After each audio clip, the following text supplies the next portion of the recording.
بسم اللہ الرحمن الرحیم۔ تمام دیکھنے اور سننے والوں کو السلام علیکم۔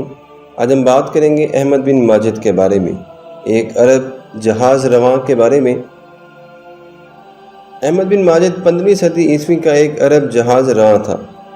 وہ 1421 میں راس الخیمہ میں پیدا ہوا۔ صرف 17 برس کی عمر میں وہ بحری سفر کی مہارت حاصل کر چکا تھا۔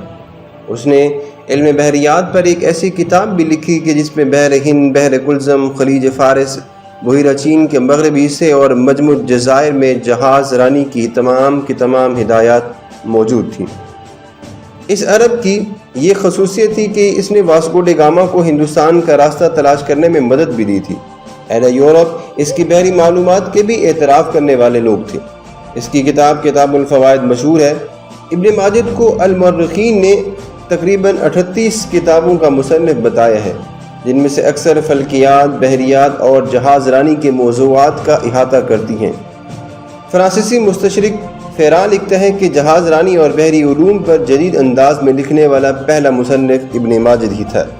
اگر عرض بلند کی ناگزیر غلطیوں کو نظر انداز کیا جائے تو آج بھی بادبانی اور جہاز رانی کے لیے اس کی کتاب بے مثال ہے۔ اس کا یوم وفات تو طے نہیں، تاہم اتنا ضرور کہا جا سکتا ہے کہ وہ 1500 عیسوی میں فوت ہوا تھا۔